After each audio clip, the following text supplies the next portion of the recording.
ஓம் ஸ்ரீ வராகிதாயே போற்றி போற்றி, சிம்ம வாகினியே போற்றி.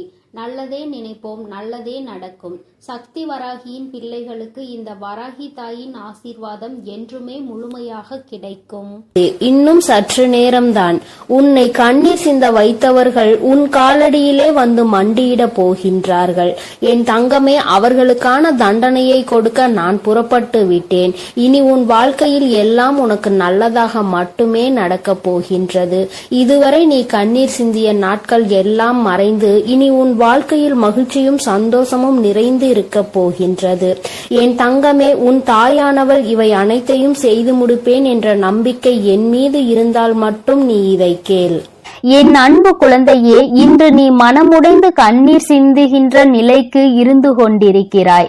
உன்னை இந்த நிலைக்கு ஆளாக்கியவர்களுக்கு தண்டனையை இந்த தாயானவள் கொடுப்பதற்காக சென்றிருந்தேன். எனக்கு முன்பாகவே இன்னொருவர் அவர்களுக்கு தண்டனையை கொடுத்து விட்டார். என் தங்கமே, அவர்கள் கொடுத்த தண்டனையை இவர்களால் இனி ஒரு நாளும் வாழ்க்கை முழுவதும் மீண்டு வர முடியாத அளவிற்கு கொடுமையானது.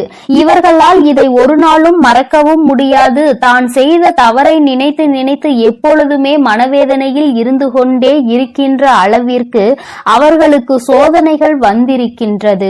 அப்படி என்ன சோதனைகள் இவர்கள் சந்தித்து இருப்பார்கள் என்றுதானே என் பிள்ளை நினைக்கிறாய்? என் தங்கமே, நிச்சயமாக அவர்கள் சந்தித்த சோதனை என்னவென்று உனக்கு சொல்கிறேன். அது மட்டும் அல்லாமல் உன்னை கண்ணீர் சிந்த வைத்தவர்கள் யார் என்றும் எதற்காக உன்னை கண்ணீர் சிந்த வைத்தார்கள் என்றும் உனக்கு நான் தெளிவாக சொல்லும் பொழுது நிச்சயமாக இந்த தாயானவள் இன்று உனக்கு கொண்டு வந்த செய்தி என்னவென்பதை நீ புரிந்து கொள்வாய். என் தங்கமே, பொதுவாகவே இங்கு சிலர் மனம் எப்படி தெரியுமா இருந்து கொண்டிருக்கிறது. நாம் ஒரு பெரிய பொறுப்பில் இருக்க வேண்டும் என்று ஆசைப்பட்டு அந்த பொறுப்பில் ஏற்கனவே இருந்து கொண்டிருப்பவரை எளிதாக தூக்கி வீச வேண்டும் என்றால் அவர்களினுடைய பழக்கத்தினோடு விளையாடி அவர்களை மற்றவர்கள் முன்னிலையில் கெட்டவர்களாக சித்தரித்து விடுவது. இதைதான் இவர்கள் கச்சிதமாக இப்பொழுது செய்து முடித்திருக்கிறார்கள். அதை செய்து முடித்ததோடு மட்டுமல்லாமல் அவர்களினுடைய எண்ணங்கள் எப்படிப்பட்டது தெரியுமா? மற்றவர்கள் முன்னிலையில் மேலும் மேலும் இவர்களை அவமானப்படுத்த வேண்டும். இந்த அவமானத்தை அவர்கள் வாழ்க்கை முழுவதும் மறக்க கூடாது. அது மட்டும் அல்லாமல் அவர்கள் வாழ்க்கையில் எத்தனை பிரச்சனைகள் வந்தாலும் அதோடு சேர்த்து இந்த பிரச்சனையையும் அவர்கள் அனுபவித்து வாழ்க்கையே வேண்டாம் என்று ஒதுங்கி ஓட வேண்டும் என்றுதான் அவர்களின் எண்ணம் இருக்கிறது. என் தங்கமே, இப்பேற்பட்ட எண்ணங்களை கொண்டவர்கள் ஒரு பொறுப்பை எடுத்து செய்யும் பொழுது தனக்கு கீழ் உள்ளவர்களை எப்படி நடத்துவார்கள் என்பதை தெய்வம் நிச்சயமாக புரிந்து கொள்ளும் அல்லவா? என் தங்கமே, இவர்கள் வேறு யாராகவோ இருக்கின்ற பட்சத்தில் நிச்சயமாக இவர்களுக்கு தண்டனையை கொடுத்தவர்களுக்கு அத்தனை கோபம் வந்திருக்காது. ஆனால் ஒரே குலத்தில் இருக்கின்ற பிள்ளைகள், ஒருவருக்கொருவர் சொந்த பந்த உறவுகள் மேற்பட்ட நிலையில் அவர்கள் அந்த துரோகத்தை செய்யும் பொழுது அதனால் அதிக கோபமடைந்து உன் தாயானவள் என்னை விட உன்னுடைய குலதெய்வம் தான், உன்னுடைய குலதெய்வம் அவர்களுக்கு கொடுத்த தண்டனை என்னவென்று உனக்கு இப்பொழுது நான் சொல்லி விடுகிறேன். என் தங்கமே, உன்னுடைய குலத்தில் இருந்து கொண்டே அவர்கள் செய்த வேலையை உன்னால் நிம்மதியாக குலதெய்வத்தின் கோயிலுக்கு கூட செல்ல முடியவில்லை. அங்கு சென்றால் மற்றவர்கள் முன்னிலையில் உன்னை பற்றி குசு குசு வென்று பேசுவது, அதாவது உனக்கு அது தெரிய வேண்டும் என்று நினைத்து கொண்டே பேசுவது. அப்படியானால் உன்னுடைய மனதிற்குள் இவர்கள் நம்மை பற்றி என்ன பேசி இருப்பார்கள் என்ற எண்ணம் மட்டும்தான் ஓடிக்கொண்டிருக்கும். மாறாக தெய்வத்தை கூட உன்னால் நிம்மதியாக அந்த நேரத்தில் வணங்க முடியாது அல்லவா? அப்பேற்பட்ட நிலையை உனக்கு அவர்கள் உருவாக்கி கொடுக்கத்தான் இத்தனை கஷ்டங்களையும் கொடுத்து கொண்டிருக்கிறார்கள். உன்னுடைய மனது நிம்மதியாக இருக்கக்கூடாது, நீ சந்தோஷமாக இருக்கக்கூடாது. எல்லாவற்றிற்கும் மேலாக நீ எந்த நேரமும் ஏதோ ஒரு கஷ்டத்திலும் கவலைகளிலும் இருந்து கொண்டே இருக்க வேண்டும். குலதெய்வத்தை தேடி நீ வரக்கூடாது. இந்த நிலையை இப்பொழுது அவர்கள் சாதித்திருக்கிறார்கள். நீ சில காலமாகவே உன்னுடைய குலதெய்வத்தை காண செல்லவில்லை. உன்னுடைய குலதெய்வ கோயிலுக்கு செல்வதற்கு உனக்கு மனதிற்கு மிகவும் சங்கடமாக இருக்கிறது. ஒரு புறம் உன்னுடைய மனது இவர்களுக்காகவெல்லாம் நாம் ஏன் நம்முடைய குலதெய்வத்தை காணாமல் இருக்க வேண்டும் என்று நினைத்தாலும் கூட, ஒரு மனது இவர்கள் முன்னால் நின்று அவமானப்படுவதை விட போகாமல் இருப்பதே மேல் என்று நினைக்க சொல்கிறது. அது மட்டுமல்லாமல் குலதெய்வத்தின் முன்னிலையில் நம்மை வரவிடாமல் செய்த இவர்களை நம் குலதெய்வம் தண்டிக்கவில்லையே, நம்முடைய குலதெய்வம் அவர்களுக்கு எந்த தண்டனையையும் கொடுக்கவில்லையே என்று கூட உனக்கு உன்னுடைய குலதெய்வத்தின் மீது சிறு மனவருத்தம் இருக்கிறது. என்னுடைய குலதெய்வம், நீ ஏன் இத்தனை அமைதியாக இருந்து கொண்டிருக்கிறாய்? இவர்களை நீ கேள்வி கேட்க மாட்டாயா என்று அவர்களை நீ கேட்டாய் அல்லவா என் தங்கமே? ஆனால் அங்கே உன் குலதெய்வம் என்ன செய்தது என்று உனக்கு சொல்கிறேன். உன்னுடைய இந்த வேதனையை உன்னுடைய குலதெய்வம் நன்றாக புரிந்து கொண்டார்கள். அவர்கள் உனக்கு இது போன்ற துரோகத்தை செய்து குலதெய்வத்திடம் இருந்து பிரிக்க நினைத்தவர்களுக்கு மிக பெரிய தண்டனை ஒன்றை கொடுத்திருக்கிறார்கள். நீ அந்த குலதெய்வத்திற்கு இத்தனை நாளும் செய்த விஷயங்கள் அவர்கள் உன்னை வாழ்நாள் முழுவதும் ஆசீர்வதிக்க காத்து கொண்டிருக்கிறார்கள். குலதெய்வத்தின் மீது அன்பு கொண்ட உன்னை அவர்கள் ஒருபோதும் கைவிட நினைத்தது கிடையாது. அதற்கு அவர்கள் செய்த காரியம் என்னவென்று தெரிந்து கொண்டால் நிச்சயமாக என் குழந்தை, நீ மனதளவில் வியப்படைவாய். என் தங்கமே, உன்னுடைய வாழ்க்கையில் இது போன்று நடந்து கொள்வதற்கு துணிச்சல் ஒருவருக்கு இருக்கிறது என்றால் முதலில் அவர்களுக்கு குலதெய்வத்தின் மீது எந்த ஒரு பயமும் இல்லை. அவர்கள் குலதெய்வத்தை கற்சிலையாக நினைத்து விட்டார்கள். அல்லது தெய்வம் நாம் என்ன செய்தாலும் தலையாட்டும், நாம் என்ன சொன்னாலும் தலையாட்டும், நாம் தான் அவர்களுக்கு எல்லா பணிவிடைகளையும் செய்து கொண்டிருக்கிறோமே என்று நினைத்து விட்டார்கள் போல. எத்தனை பணிவிடைகளை விழுந்து விழுந்து செய்தாலும், எத்தனைதான் தெய்வத்திற்கு அள்ளி அள்ளி கொடுத்தாலும், அது போன்றவர்களுக்கு தெய்வம் ஒரு நாளும் எந்த விதமான ஆசிகளையும் வழங்காது. மாறாக உண்மையான அன்பும் உண்மையான பக்தியும் சுற்றி உள்ளவர்களின் மனதை வேதனைப்படுத்தாமல் இருப்பது. இது போன்றெல்லாம் யார் நடந்து கொள்கிறார்களோ அவர்களிடத்தில் மட்டும்தான் தெய்வம் அன்பாக இருக்கும் என்பதை புரிந்து கொள்ளவில்லை. அவர்கள் செய்த காரியத்தினால் இன்று உன் குலதெய்வம் நீ அடைந்த அத்தனை வேதனைகளையும் சேர்த்து வைத்து அவர்களுக்கு தண்டனையாக கொடுத்து விட்டார்கள். அவர்கள் கொடுத்த தண்டனை என்ன தெரியுமா? நீ என்னதான் எனக்கு எத்தனை காரியங்களை செய்தாலும் நான் ஒருபொழுதும் உனக்கு ஆசிகளை வழங்க போவது கிடையாது. நீ செய்த பாவம் உன்னை மட்டுமல்ல, உன்னுடைய சந்ததிகளையும் சேர்த்துதான் பாதிக்க போகிறது. என்னுடைய சன்னதியில் ஒருவருக்கு மிகப்பெரிய பிரச்சனைகளை உண்டு பண்ணி விட்டாய். இதனால் உருவாக போகும் மிகப்பெரிய பிரச்சனையை நீ மறந்து விட்டாய். பெற்றோர்கள் செய்கின்ற பாவம் குழந்தைகளை பாதிக்கும் என்பதை உணராமல் நீ செய்த இந்த தவறினால் நாளை உன்னுடைய குலமே தலைக்காமல் போவதற்கும் நிறைய வாய்ப்புகள் இருக்கிறது. அதனால் இனிமேலாவது இந்த தவறை திருத்திக் கொண்டு மற்றவர்களுக்கு எல்லா உதவிகளையும் செய்து கொடுக்க வேண்டும். குலதெய்வத்தை நம்பி வருபவர்களின் மனதை ஒரு நாளும் காயப்படுத்த கூடாது. தான் பெரியவர் என்கின்ற எந்த ஒரு மனப்போக்கையும் யாரிடத்திலும் வெளிப்படுத்த கூடாது.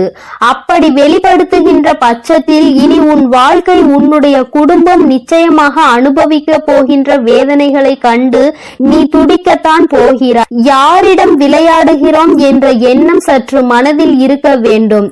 உன்னுடைய குலத்தை காக்கின்ற என்னிடத்திலேயே உன்னுடைய பாகுபாடுகளை உருவாக்கி கொண்டிருக்கிறாய்.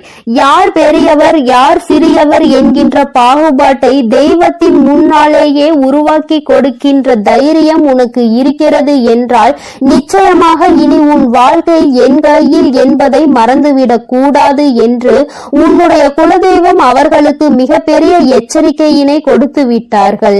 இந்த எச்சரிக்கையிலும் அவர்கள் திருந்தவில்லை என்றால் அடுத்தது தண்டனையை நிறைவேற்றுவதாகவும் உன்னுடைய குலதெய்வம் முடிவெடுத்து இருக்கிறார்கள். என் தங்கமே, இனிமேலாவது இது போன்ற மனிதர்களை கண்டு நீ மனதில் எந்த விதமான தயக்கமும் கொள்ளாமல் உன்னுடைய குலதெய்வத்தை வணங்குவதற்கு நீ எப்பொழுதுமே சென்று கொண்டே இருக்க வேண்டும். ஏனென்றால் உன்னுடைய குலதெய்வம் உன் மீது அத்தனை அன்பினை வைத்திருக்கிறார்கள். உன் வராகி தாயானவள் உனக்கு சோதனைகளை கொடுப்பவர்களை அத்தனை எளிதாக விட்டுவிட மாட்டேன் என்பதை புரிந்து கொண்டு அவரவர்களுக்கான நேரம் வரும்பொழுது அந்த தண்டனையை அவரவர்கள் அனுபவிப்பார்கள் என்பதனை நீ உணர்ந்தால் போதும். எப்பொழுதுமே என் பிள்ளை நீ சந்தோஷமாக இருக்க வேண்டும். என் அன்பு குழந்தைக்கு இந்த வராகியினுடைய ஆசீர்வாதங்களும் உன் குலதெய்வத்தினுடைய அரவணைப்பும் எப்பொழுதும் முழுமையாக கிடைக்கும். என் தங்கமே, அதனால் நீ எதை நினைத்தும் கலங்காதே, எதற்காகவும் வருந்தாதே. நீ நல்லதையே நினை, உன் வாழ்வில் நல்லது மட்டுமே நடக்கும். என் அன்பு குழந்தையே, இந்த நல்ல தினத்தில் உனக்கான ஒரு முக்கியமான செய்தியோடு தான் அம்மா உன்னை காண வந்திருக்கிறேன். என் அன்பு குழந்தையே, உன் கண்ணீரை கண்டு சிரித்தவர்களுக்கு பதில் சொல்லும் நேரம் இந்த வராகிக்கு இப்பொழுது வந்துவிட்டது.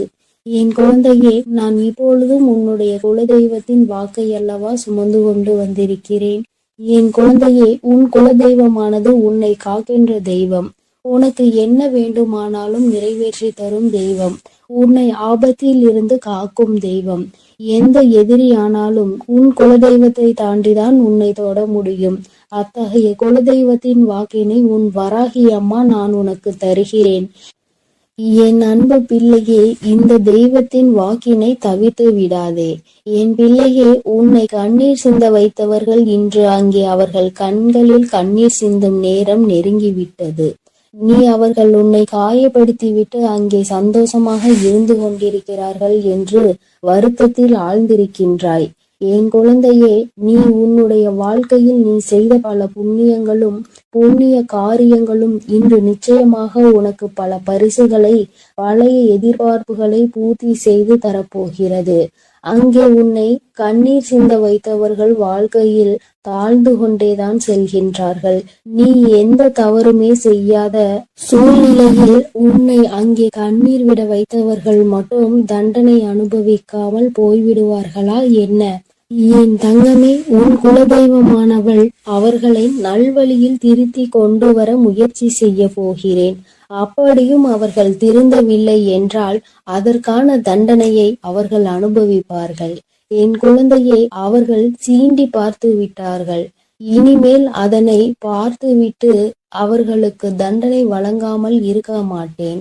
உனக்கு கஷ்டங்கள் வருவது சில சமயங்களில் உன்னை சுற்றி இருப்பவர்கள் எப்படிப்பட்டவர்கள் என்பதை உனக்கு உணர்த்துவதற்காகத்தான். என் குழந்தை, நீ உன்னை சுற்றி இருப்பவர்கள் எல்லாம் கண்மூடித்தனமாக நல்லவர்கள் என்று நம்பிக்கொண்டிருக்கிறாய். உனக்கு கஷ்டம் என்ற ஒன்று வரும்போதுதான் தெரியும் யாரால் உனக்கு உதவி செய்கிறார்கள், யாரெல்லாம் ஒதுங்கி நின்று உன் கஷ்டத்தை பார்த்து சந்தோஷப்படுகிறார்கள் என்பது. நீ அப்போதுதான் உணர்ந்து கொள்வாய். அவர்கள் என்ன வேண்டுமானாலும் செய்துவிட்டு போகட்டும். எந்த அளவிற்கு உனக்கு அவர்கள் தீமை செய்கிறார்களோ அதற்கேற்ற பலனை அவர்கள் அனுபவிப்பார்கள். என் குழந்தை, நீ அவர்கள் எத்தனை தீமைகளை உனக்கு செய்தாலும் நீ பிறருக்கு நன்மைகளை மட்டும் செய்ய வேண்டும். அப்போதுதான் உன்னுடைய இதயமானது தூய்மையாக இருக்கும். தூய்மையான இதயத்தில்தான் உன் வராகி அம்மாவும் உன் குலதெய்வமும் குடியிருக்க முடியும். அதனை நீ உணர்ந்து உன் உள்ளத்தை எப்பொழுதும் தூய்மையாக வைத்திரு. அங்கேதான் உன் தாயான நான் ஓடோடி வந்து வாசம் செய்வேன். உன்னை கண்ணீர் சிந்த வைத்ததோடு மட்டுமல்லாமல் அங்கே ஒரு ஓரத்தில் ஒதுங்கி நின்று அதனை வேடிக்கை பார்த்து கொண்டிருந்தார்கள். அதனால் நிச்சயமாக என் குழந்தைக்கு இத்தகைய தீங்கினை வைத்தவர்களுக்கு தண்டனை கிடைக்கும். இந்த வராகியானவளை தவிர என் குழந்தைக்கு வேறு யாரும் இல்லை. என் குழந்தை என்னிடம் வந்து துன்பங்களை நீ துடைத்துவிடு தாயே என்று இரு கரங்களை கும்பிட்டு என்னிடம் வந்து வேண்டிய குழந்தை. அதனால் நிச்சயமாக உனக்கு தீங்கினை விளைத்தவர்களை இந்த அம்மா கரம் கொண்டு தண்டனை வழங்குவேன் என்று உனக்கு உறுதி வாக்களிக்கிறேன். இனி அவர்களுக்கான காலம் முடிய போகின்றது. உன்னுடைய காலம் ஆரம்பிக்க போகின்றது. அம்மாவை அம்மா, தாயே என்று அழைக்கும் போதெல்லாம் நினைத்துக்கொள், நீ வெற்றிக்கான அடுத்த படிகளில் ஒரு காலடிகளை எடுத்து வைக்க போகிறாய் என்பதை. நீ எதையும் கண்டும் காணாமல் உன் செயல்களில் மட்டும் கவனமாக இரு. உன்னை யார் அளவைத்தார்களோ, யார் உன்னை விழ வைக்க வேண்டும் என்று நினைத்தார்களோ, அவர்கள் முன்பாக நீ உயரத்தில் இருக்க வேண்டும் என்பதை மட்டும் உன் மனதில் நினைவு கொண்டு உன்னுடைய காரியங்களை நீ நன்றாக செய்து நல்ல பெயரை எடுக்க வேண்டும். அவர்கள் முன்னால் வாழ்ந்து காட்ட வேண்டும். நீ வாழும்போது நிச்சயமாக அவர்கள் அங்கே ஒரு மூலையில் அழுது கொண்டுதான் இருப்பார்கள். உனக்கு அவர்கள் கொடுத்த கஷ்டத்தினை அவர்கள் இன்னொருவர் மூலமாக நிச்சயமாக அனுபவிப்பார்கள். அவரவர் செய்கின்ற கர்ம பலனை அவரவர் இப்பொழுதெல்லாம் அன்றே அனுபவித்து விடுகிறார்கள். அதற்காக அவர்கள் நீண்ட காலம் காத்திருக்க வேண்டிய அவசியமில்லை. என் தங்கமே, நீ அங்கே பிறர் மீது உண்மையான அன்பினை காட்டுவதற்கு பரிசாக பல அவமானங்களை சந்தித்து விட்டாய். நீ ஒவ்வொரு முறை உனக்கு அவமானம் ஏற்படும் போதும் உங்கள் மேல் நான் வைத்திருக்கும் உண்மையான அன்பிற்கு எனக்கு கிடைத்த பரிசு இந்த அவமானம் மட்டும்தான் என்று நீ நினைக்கின்றாய். இது உன்னுடைய அன்பினை புரிந்து கொள்ளாமல் அவர்கள் செய்கின்ற மிகப்பெரிய பாவமாகும். இனி அவர்களை எல்லாம் உன் அன்பின் வலிமை என்ன என்பதை உணர வைத்து உன்னை தேடி நிச்சயமாக இந்த அம்மா வர வைக்க போகிறேன். என் குழந்தையே, நீ ஒன்றை நன்றாக புரிந்து கொள். இந்த உலகத்தில் யாருக்கும் எதுவும் நிலையானது கிடையாது. ஒவ்வொரு சோகமும் ஒவ்வொரு துன்பமும் வாழ்க்கையில் பலருக்கு பல பாடங்களை கற்றுத்தந்து கொண்டுதான் இருக்கிறது. அதனால் உனக்கு மட்டும்தான் துன்பம் வருகிறதே, மற்றவர்கள் நன்றாக இருக்கின்றார்கள் என்பதனை நீ ஒருபோதும் எண்ணிக்கொண்டு உன்னை நீயே வருத்தி கொள்ளாதே. உன்னை அவர்கள் ஏமாற்றினாலும், உன்னை அவர்கள் கண்ணீர் சிந்த வைத்தாலும், நீ ஒரு காலமும் அவர்களுக்கு அவர்கள் செய்ததை திருப்பி செய்து விடாதே. அது உன்னுடைய பாவத்தை தான் கூட்டி விடுமே தவிர அவர்களுக்கான தண்டனையாக இருக்காது. அதனால் என் தங்கமே, நீ தெரிந்தும் தெரியாமலும் இந்த ஒரு தவறை மட்டும் செய்து விடாதே. எப்பொழுதும் அவர்களை நான் தண்டிப்பேன் என்ற நம்பிக்கையோடு மட்டும் நீ இருந்தால் போதும். உன் குலத்தை காக்கும் தெய்வத்திற்கு உன்னை காப்பதற்கு எவ்வளவு நேரமாகிவிடும். அதனால் என் தங்கமே, நீ பொறுமையோடு இரு. அவர்களை எல்லாம் நான் பார்த்து கொள்கிறேன். உனக்கு துன்பம் வரும் நேரத்தில் நீ உன்னுடைய இஷ்ட தெய்வத்திற்கோ அல்லது உன்னுடைய குலதெய்வ விளக்கினை போட்டு உன் மனதில் இருப்பதையெல்லாம் நீ அவர்களிடம் சொல்லிவிடு. பிறகு என்ன நடத்த வேண்டுமோ அதை அவர்களே பார்த்து கொள்வார்கள். என் தங்கமே, உன் குலதெய்வம் எப்பொழுதும் உன்னை காப்பாற்றி கொண்டுதான் இருக்கிறது. அவர்கள் உன் வீட்டில் இருந்து நடப்பதையெல்லாம் உற்று நோக்கி கொண்டுதான் இருக்கிறார்கள்.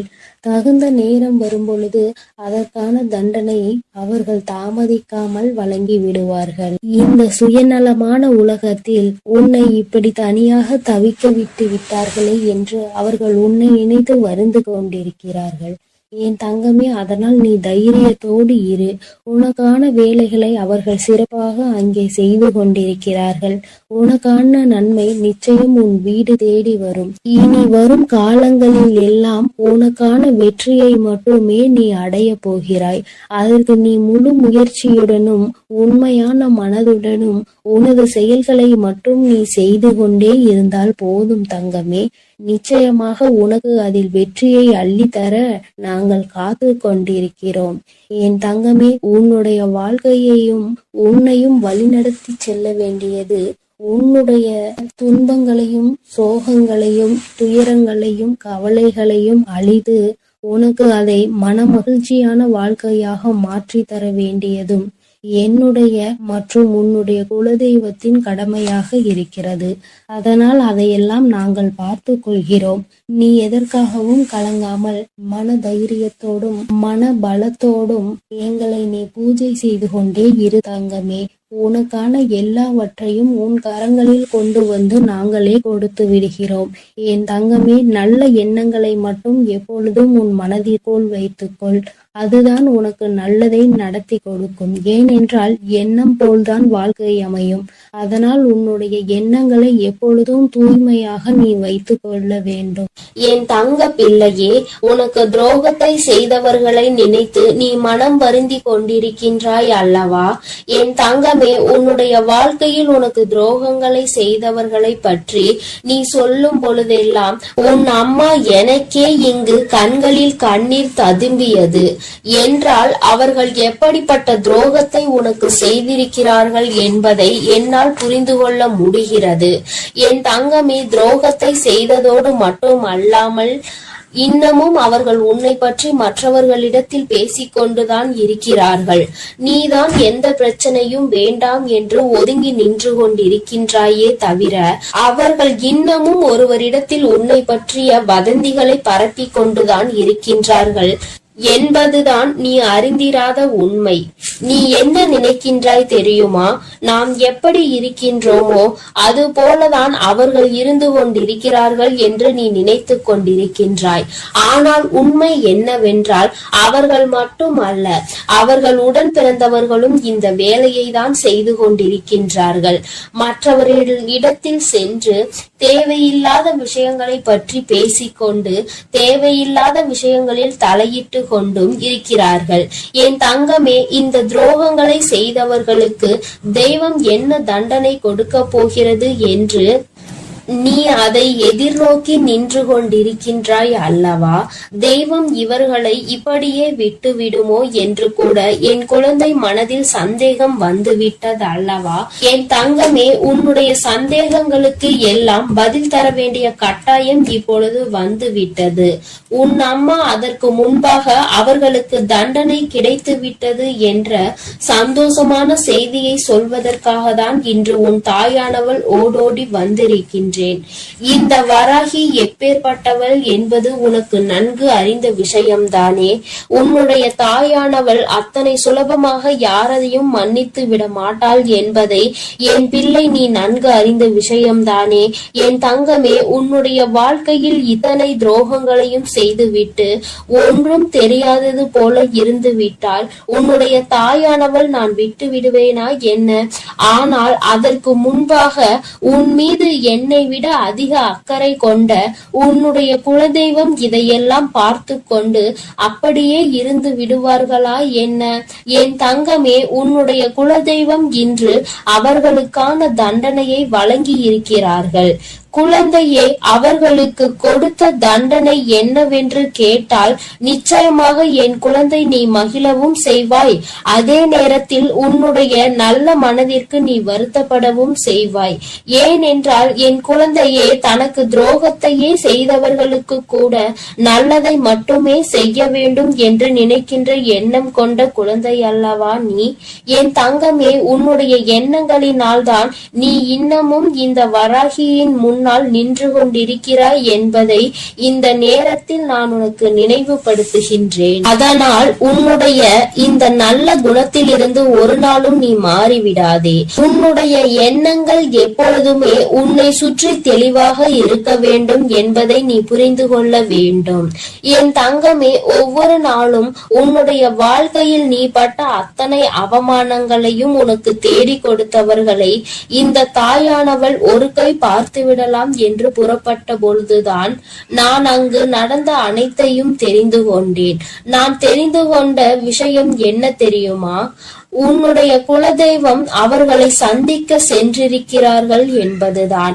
அவர்களினுடைய குடும்பத்தின் நிலையையும் நான் அப்பொழுதுதான் புரிந்து கொண்டேன்.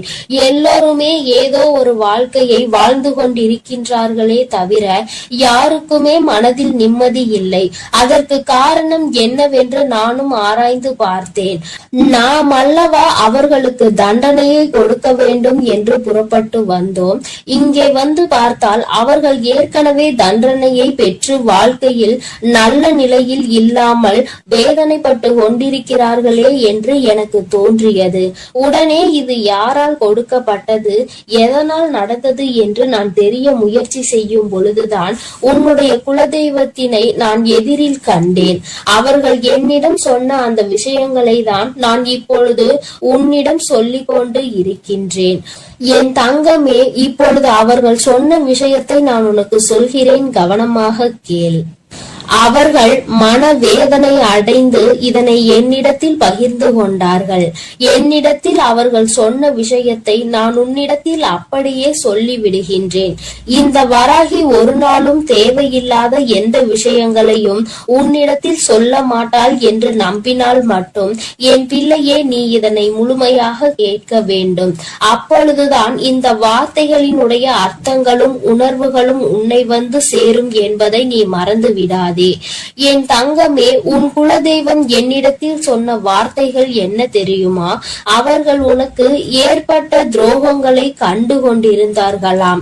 எந்த எல்லைக்கு தான் இவர்கள் செல்வார்கள் என்று அவர்களும் எதிர்பார்த்து நின்று கொண்டிருந்த நேரத்தில் தான் இவர்களின் ஆட்டம் ஒரு எல்லையை மீறி சென்று கொண்டிருந்தது. அவர்கள் மனம் வேதனை அடைந்து விட்டார்கள்.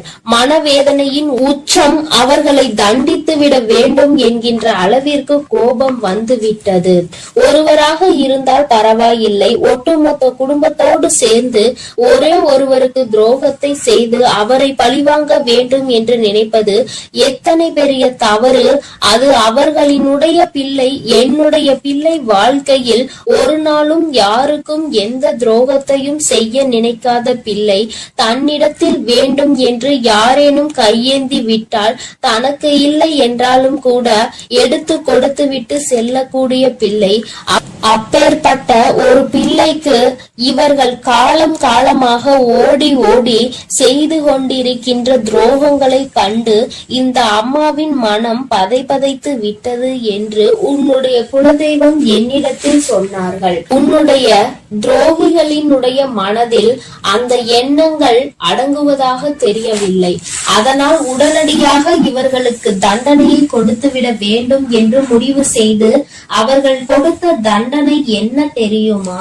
அவர்களின் மீது இருந்த உன்னுடைய குலதெய்வத்தின் பார்வை திரும்பி விட்டது. இனிமேல் அவர்களின் மீது உன்னுடைய குலதெய்வத்தின் பார்வை ஒருபோதும் செல்லாது. அவர்கள் எப்பொழுதுமே இனி அவர்களினுடைய வேண்டுதலையும் செவி கொடுத்து கேட்க மாட்டார்கள்.